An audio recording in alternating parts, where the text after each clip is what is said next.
മഴക്കാലമായി മിന്നലുമെത്തി. മിന്നലിനെക്കുറിച്ച്, മിന്നലാഘാതത്തെക്കുറിച്ച് നാം ഏവരും അറിഞ്ഞിരിക്കേണ്ടതായ കാര്യങ്ങൾ. ഈ ഒരു സെക്കൻഡിൽ തന്നെ നമ്മുടെ ഈ ഭൂമിയുടെ ഏതൊക്കെയോ ഭാഗങ്ങളിൽ ഇപ്പോൾ 50 മിന്നലാഘാതങ്ങൾ ഏറ്റുകഴിഞ്ഞു.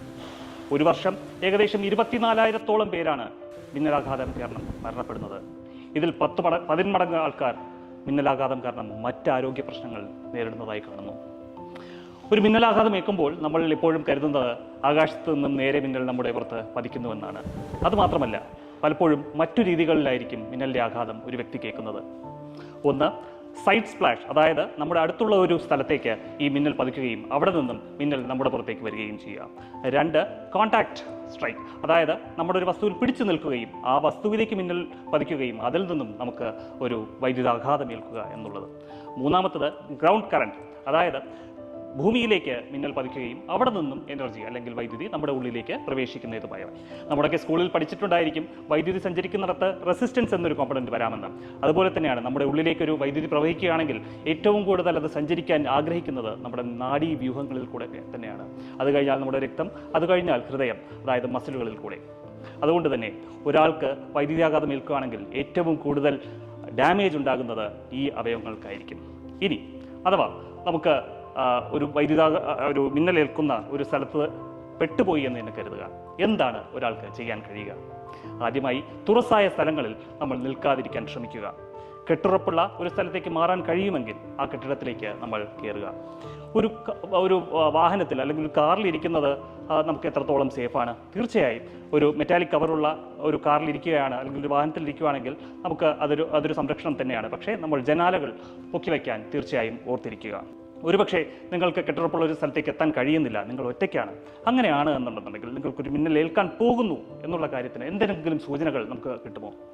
ശാസ്ത്രം പറയുന്നത് ചില സൂചനകൾ നമുക്ക് കിട്ടാമെന്ന് തന്നെയാണ്. അതായത് മിന്നലടിക്കുന്നതിന് സെക്കൻഡുകൾക്ക് മുമ്പ് ഒരുപക്ഷെ നമ്മുടെ രോമകൂപങ്ങൾ എണീറ്റ് നിൽക്കുക, നമുക്ക് ഒരു മെറ്റാലിക് ടേസ്റ്റ് ഉണ്ടാകുക, നമ്മുടെ ചുറ്റുപാടും ഒരു ദുർഗന്ധപൂരിതമായ ഒരു സ്മെല്ലുണ്ടാകുക. 4, നമ്മുടെ സ്കിന്നിൽ അല്ലെങ്കിൽ നമ്മുടെ ത്വക്കിൽ ഒരു ഇക്ലി പോലുള്ള ഒരു സെൻസേഷൻ ഉണ്ടാകുക. ഇതൊക്കെ തന്നെ നമുക്കൊരു മിന്നലേൽക്കാം എന്നുള്ളതിൻ്റെ ഒരു സൂചനകളായി കണക്കാക്കപ്പെടുന്നു.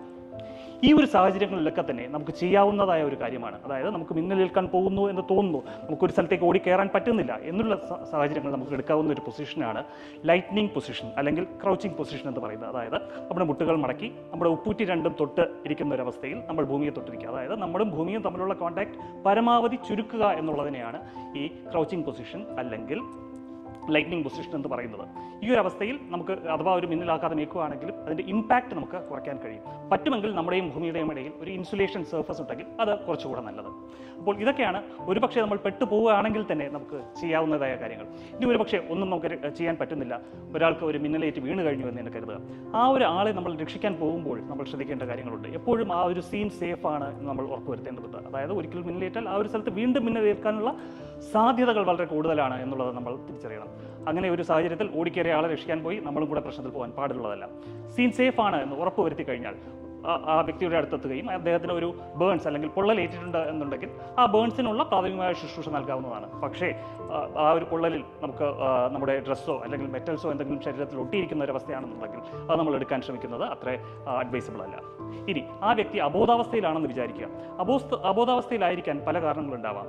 ഈ നമ്മുടെ മിന്നലാഘാതം ഏൽക്കുമ്പോൾ നമ്മൾ നേരത്തെ പറഞ്ഞതുപോലെ അത് ബാധിക്കുന്നത് നമ്മുടെ ഹൃദയത്തെയും നമ്മുടെ നാഡീവ്യൂഹങ്ങളെയും ആയതിനാൽ 1, നമ്മുടെ ഹൃദയത്തിൻ്റെ പ്രവർത്തനം നിന്ന് പോകാം. 2, നമ്മുടെ മസ്തിഷ്കത്തിൽ തന്നെ നമ്മുടെ റെസ്പിറേറ്ററി സെൻറ്റർ ഉണ്ട് മിഡിലിൽ, ആ ഒരു സെൻറ്ററിന് തന്നെ പ്രശ്നമുണ്ടാക്കി നമ്മുടെ ശ്വസന പ്രക്രിയ തന്നെ നിലച്ചെന്ന് വരാം. അപ്പോൾ നമ്മൾ അബോധാവസ്ഥയിലിരിക്കുന്ന ഹൃദയത്തിൻ്റെ പ്രവർത്തനമില്ല, ശ്വാസത്തിൻ്റെ ഇല്ലാത്ത ഒരാൾക്ക് നമ്മളെപ്പോഴും CPR കൊടുത്ത് അദ്ദേഹത്തെ തിരിച്ച് ജീവിതത്തിലേക്ക് കൊണ്ടുവരാൻ ശ്രമിക്കേണ്ടതാണ്.